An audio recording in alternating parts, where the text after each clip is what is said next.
Hello, I'm Darren Magee, and today's video is the second part looking at how narcissists and dark personality types claim, exploit, and sometimes even weaponize victimhood.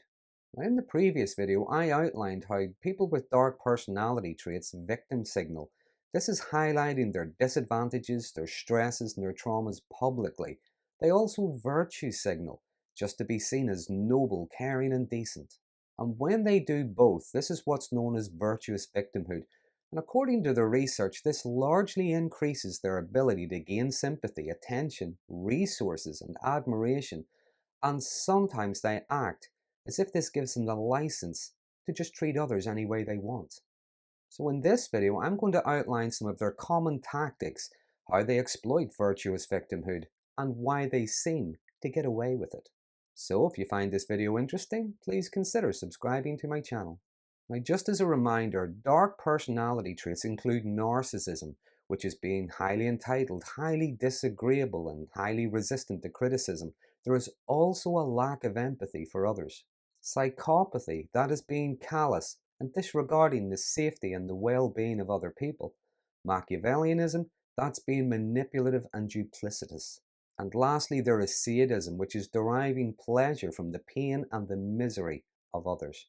So you might see the following taking place in workplaces, communities, families, romantic relationships, and even on social media. Well, first of all, whenever you meet someone with dark personality traits, what you might hear is a terrible, sad story, an awful thing that has happened to them, something they've witnessed or they've experienced.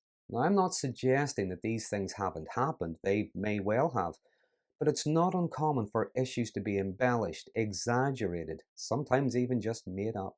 Stories of how they have been mistreated, they have been bullied, or their last partner was a monster. But when they're sharing their story, they are setting the scene for future excuses with their future victims. It's not me, it's my issues. It's not me, it's what happened to me.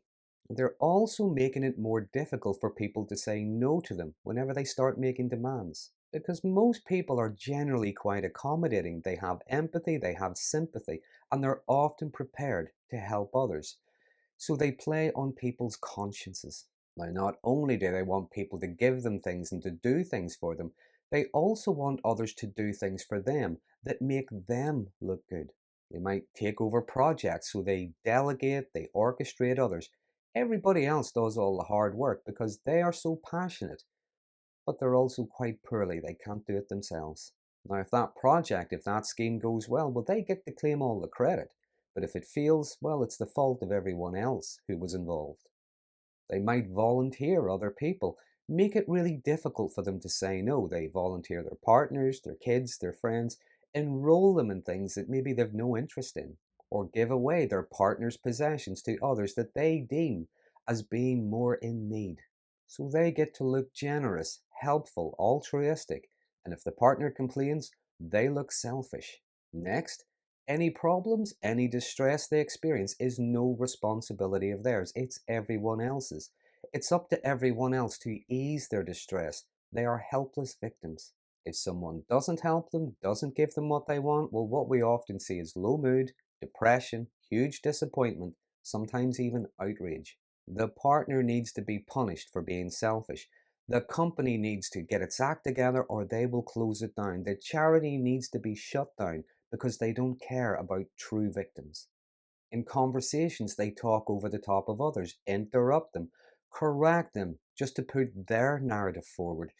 And if you ever watch closely, sometimes you can see them almost bursting with frustration when other people are talking or being allowed to talk, often just poised, waiting for the opportunity to jump in and take over. Then there is playing the victim card. Now, if confronted or challenged, you might hear things like, well, you know about my difficulties. You know how easily my distress is triggered. You know what happened to me. How can you say that? You are so hurtful. They can list everything the other person has ever done that has hurt them, anything that was inappropriate. Sometimes in meticulous detail, they can go into chronological order, adding dates, other people who were present, even the color of the carpet. Everything is evidence of their mistreatment. Now, in spite of their selective amnesia when it comes to their own faults, narcissism tends to have a long memory and can pretty much pull anything out of the bag at a moment's notice to make their targets look like they are the villain. They very rarely pay any attention to anyone else's pain or distress, especially if they have caused it. Now, there are times when they do pay attention to other people's distress, but only if they are exploiting it to gain virtue points. Next, there is getting involved in what they believe to be a good cause. Whatever it is makes them look moral. Now, that could be a campaign of some kind, something online, something within the community or the workplace. They are fighting for what is right. They are trying to help those who are less advantaged. And being seen as caring and altruistic can lead their victims to think that they won't be believed if they were to come forward. As dark personality types tend to have both a public and a private face. In public, they are wonderful, they are virtuous, they are helpful. In private, it's only really those closest to them that get to see their toxic side. There can also be a more sadistic side to virtuous victimhood. For instance, if they go after a target, like say an ex-partner, a family member who has gone no contact, a competitor of some kind, even if it's just someone who disagrees with them. And regardless of how venomous, spiteful, or cruel they may be, they do it from a sense of injustice because they are the injured party. And this is what researchers refer to as moral immunity. They believe they are entitled to some kind of retribution, regardless of how cruel it may be, because their target is beyond redemption and must be punished, silenced, cancelled, socially destroyed. They often gain support by performing their victimhood, their distress, their outrage publicly for others to see.